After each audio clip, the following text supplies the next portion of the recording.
Hi there, welcome to Floating in Dreams. These are 10 indie brands that I think are worth the hype.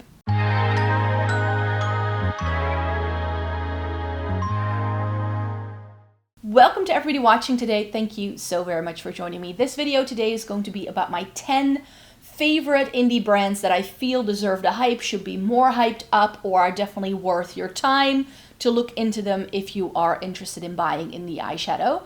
So let me just get to it, but before we do that, I have to point out who I am and what I like doing on this channel. Maybe it's your first time here, so hi, my name is Maaike, I live in the Netherlands, I have fair skin with a cool to neutral undertone, and this greatly influences how I feel about makeup. I have been reviewing makeup for more than a decade. I love trying out eyeshadow palettes, essence and Catrice, and getting the use out of my makeup. So if that's something you're interested in, then I do hope you would like to consider subscribing. Yeah, the concept of this video is very easy. I think that when you like eyeshadow, if you like makeup, you hear this buzz about indie brands. And some of us have been into indie brands for some time. Some of us may only be buying indie brands, but some people here may have never tried an indie brand before and are like, what is this? What's the fuss all about? Why should I be buying indie eyeshadow? I'm limiting myself to indie eyeshadows because that's what I try mostly from indie brands. I feel that most indie brands mainly focus on, it seems to be always be brushes and eyeshadows. That's what every brand does, and then some of them also do blushes or liquid lipsticks we often see as well. Sometimes some of them have polishes as well, of course, but we don't get to see a lot of complexion from indie brands. Like there's very few indie brands out there, I feel, with foundations or concealers and things like that. So I feel it's very much color heavy, and when it comes to indie eyeshadow, I really enjoyed that part of it. And I just wanted to chat to you about 10 brands and show you some examples of what those brands have to offer and why I like them and why I think they may be worth looking into if you are looking to try your next indie brand. Maybe you've already tried them, then you can also leave me a comment down below, sharing with me and the rest of the viewers here what your favorite indie brands are. I always love listening to what you guys have to offer as well, so let me know in a comment down below if you have any suggestions for things that I might like as well, if you know anything about my content. It will be no surprise if you've been watching my channel for a while that I have to feature Fantasy Cosmetica, and I'm holding up the Rogue palette because it's my favorite. You've seen this palette a lot this week. It's gonna come up in other videos as well because I love it. But the Wizard palette is their newest one, and I wanted to hold that one up as well because as you can see, they've been changing their packaging to this like stained glass kind of vibe, which I really like. The thing with Fantasy Cosmetica is that they are a US-based indie brand. However, I am able to buy them through Monolith here in Europe, which makes them a little bit easier for me to get. Their palettes also aren't really marked up on there either, I find, which is what I really enjoy. They have a very similar concept for all of their palettes. They're always 9 pans. It comes with a range of mattes and shimmers. They seem to be going sort of like equal split mattes and shimmers. So here it's 5 mattes and 4 shimmers. And in the Wizard, I think we have a similar split. Yeah, this is also 5 mattes and 4 shimmers. I think I have 1 or 2 that have it slightly skewed the other way, where it's 5 shimmers and 4 mattes. But they do some really lovely color stories, and that's why I like them. There's only 2 palettes by the brand that I don't own.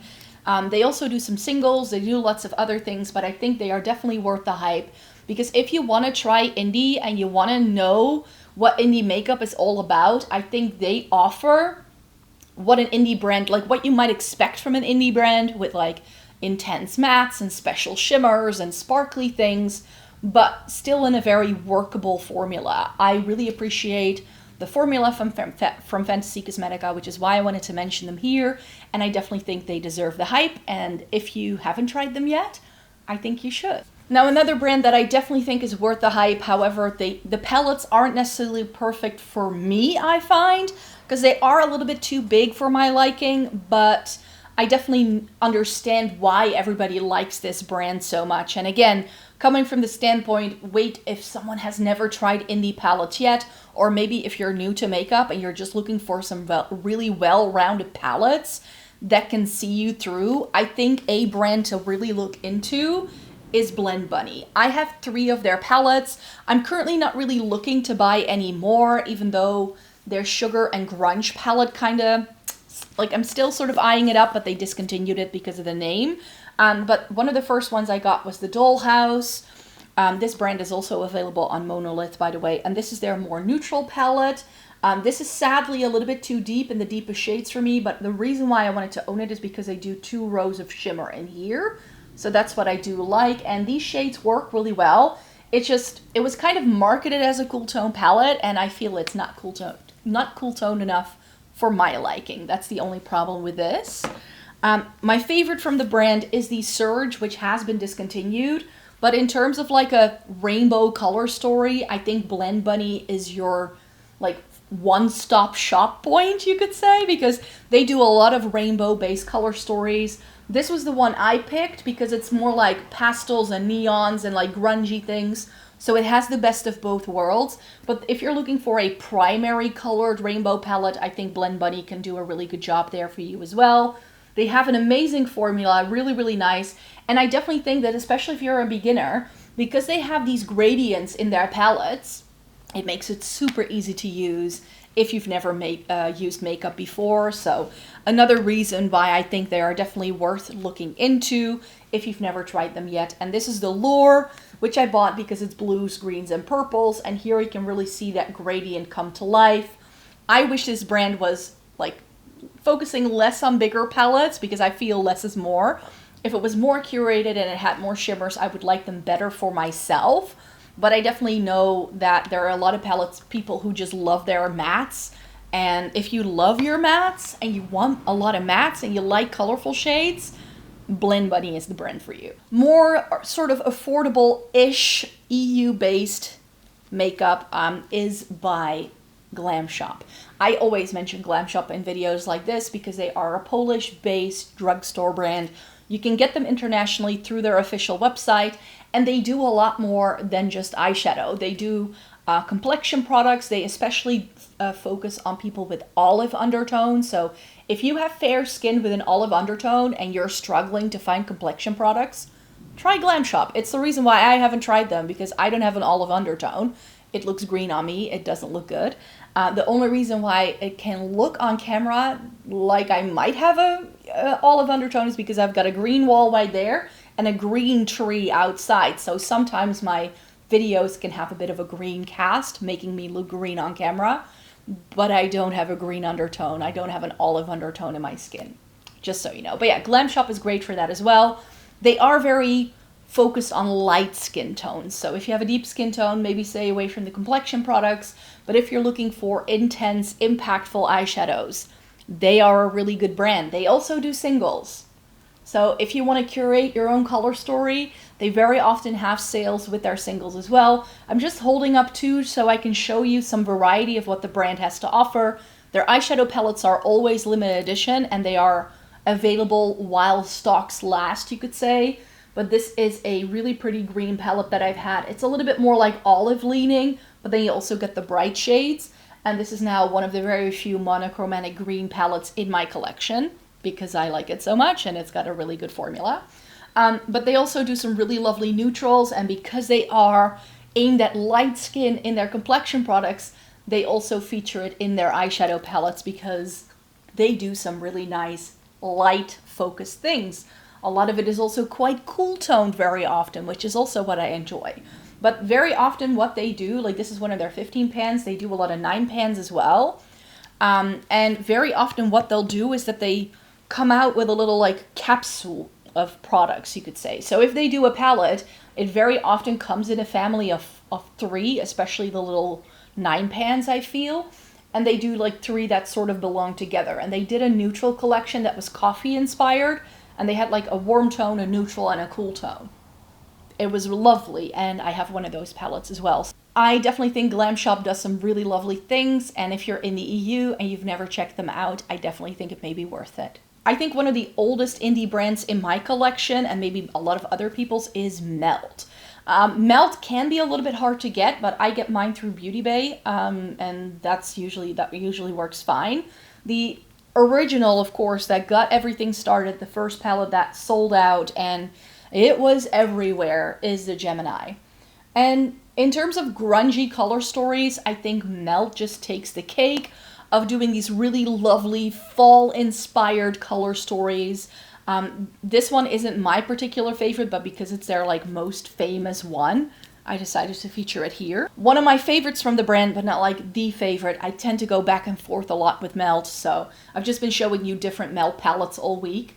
And you'll see some other ones coming up this weekend, but this is the Mary Jane. This had the flaky shimmer formula that nobody liked apart from me.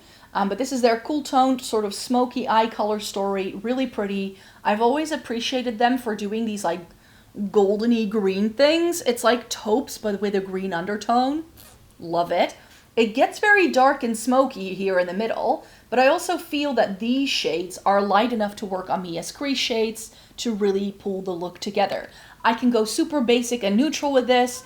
I can do something super glam. If I pull on the sparkly shades on the ends as a bit of a topper shade, I can really transform the look. So I've always really enjoyed the Mary Jane. It is no longer available as far as I know.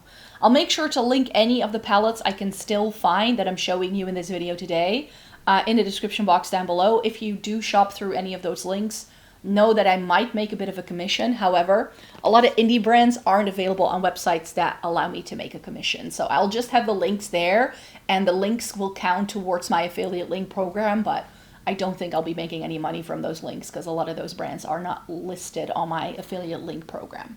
More sort of like, well, they're not as affordable anymore as they used to be with their newer palettes, but that's why I'm also showing both of the palettes I have from Cosmic Brushes. They are UK based, which I think is really lovely as well. This was the first one I tried, the Serenity, and this is still, I think, listed at the old price as well. It's gone up slightly, but it's not been hiked up too much. Blue, greens, and purples.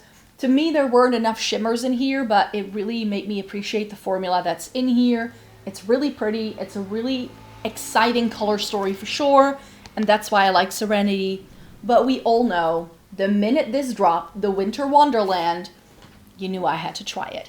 This is about twice as expensive, though, as its Serenity. Serenity is like 23, and this was like 40. So they have definitely hiked up their price, but they are now doing more shimmers, and this has multi-chromes. That's going to inflate the price point. It just is. Plus, I also think if your brand is as popular as this brand is and you struggle keeping things in stock, I think you can afford yourself to ask a little bit more for your products and make some more money while you're at it. I definitely think that that's a good business strategy. I think everybody who runs a business kind of does that, right? So I really like this. And of course, it's blue, green, purple heaven. It's like, it's the Snow Queen palette in a palette, in like Snow Queens in a palette. There are no words, and it still has that same really amazing formula that I came to love them for. So maybe not buy this, but if you're looking for something slightly more affordable, then maybe try them like this. I do believe that people in Spain struggle getting the brand from their official website, so you can also buy this brand through Monolith if you aren't in a country that ships to, that they ship to. Speaking of European-based indie brands, of course I had to feature Glossgods. This brand very quickly rose to my favorite lists when I started trying them, and they are really good at doing neutral palettes, but they also do fun sparkly things for the people who are a bit of a magpie, like I am, who want something more special. If you're an MUA or if you like doing very creative looks, I really feel this indie brand really toes the line between offering things that are still wearable, but they're also fun, you know? And I think it all comes together in this palette. This is the new neutrals. I dropped mine the last time I showed you this in a video, so I do apologize for how messy this now looks, but I was able to repress it. This is the shade that got cracked, and so the entire palette was covered, and I cannot wipe it down. No more than I actually have already. So this is the color story. This is one of my favorite neutral color stories that I have. And you can see here that this one, for instance, has a green flip. This also has a slight green flip. It's got a lot going for it. It's got cool tones, it's got warm tones, it's got neutrals.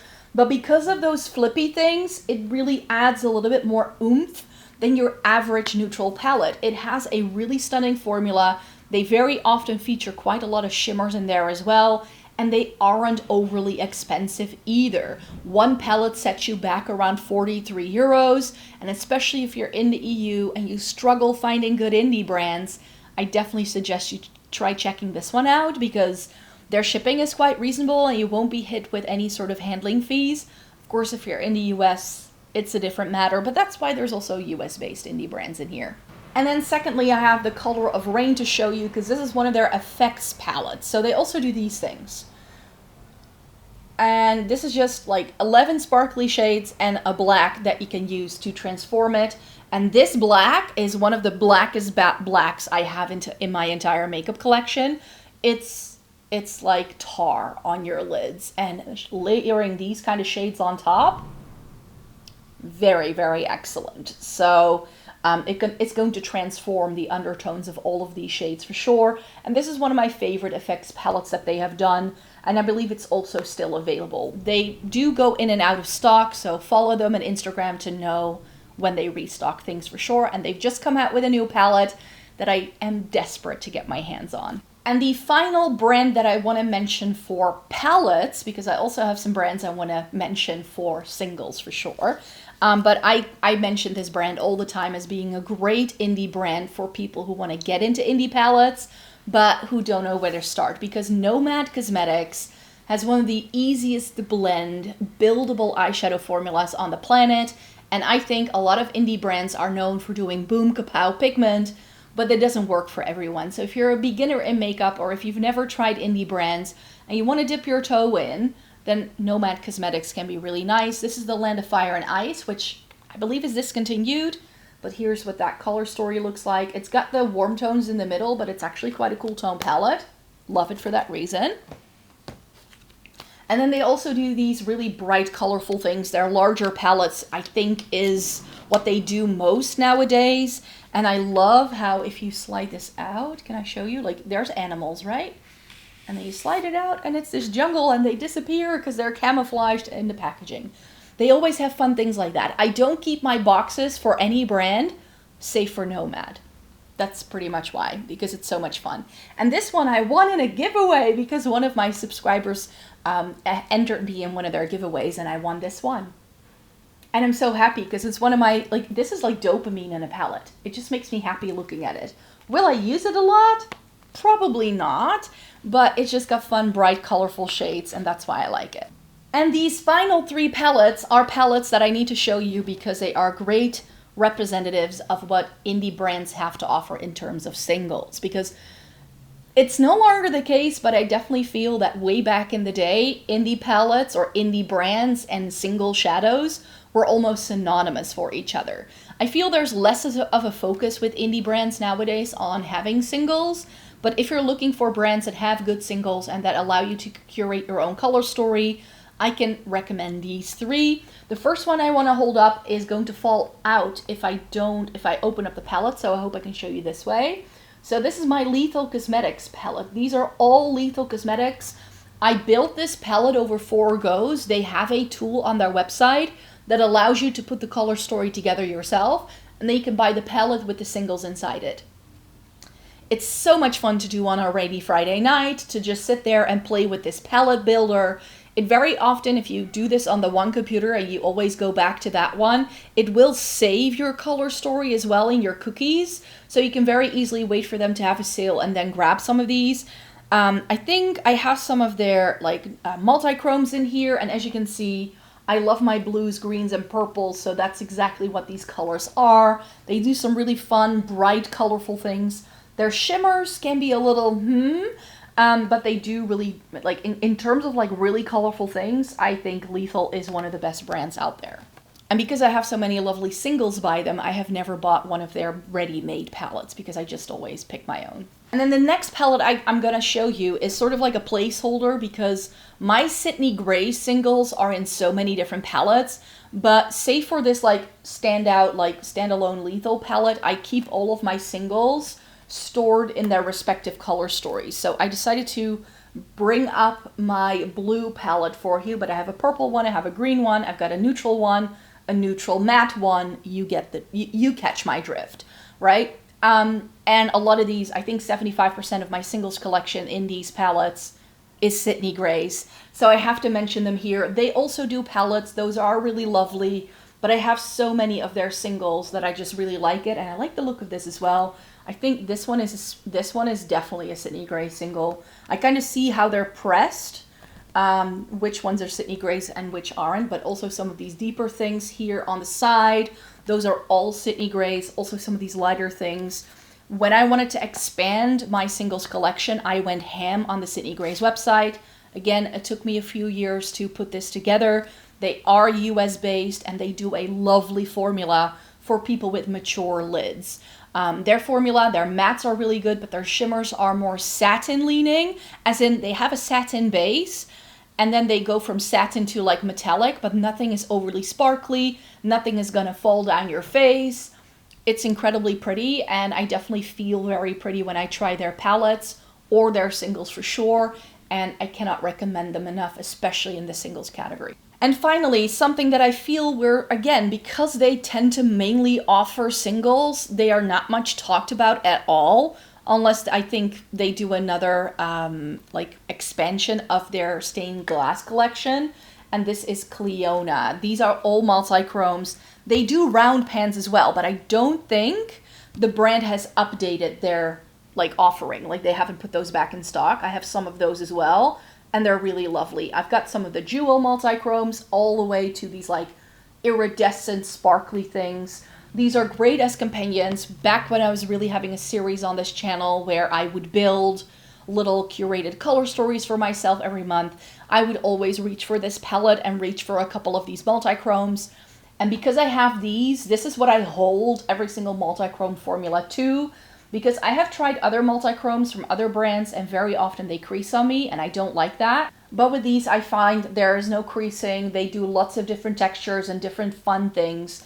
They are pricey. They are based in Canada, which adds to the expense I find, because shipping from Canada is really, really expensive. But whenever I've bought from them, I've always waited for them to do a full restock and a sale, and then I feel I can manage. It's still expensive, I'm not gonna lie, but I think Clionadh does some of the best multi-chromes still till this day, so I could not mention them here. And that's it. Those are the indie brands I feel deserve more hype or are worth the hype for sure. So let me know in a comment down below what your suggestions are. I would love to know. For now, if you could thumbs up the video, that would mean the world to me, and subscribe to the channel if you want to see more by me. I make several videos every single week, so if you'd like to stay tuned for more, and then I hope to see you in my next one. Bye-bye!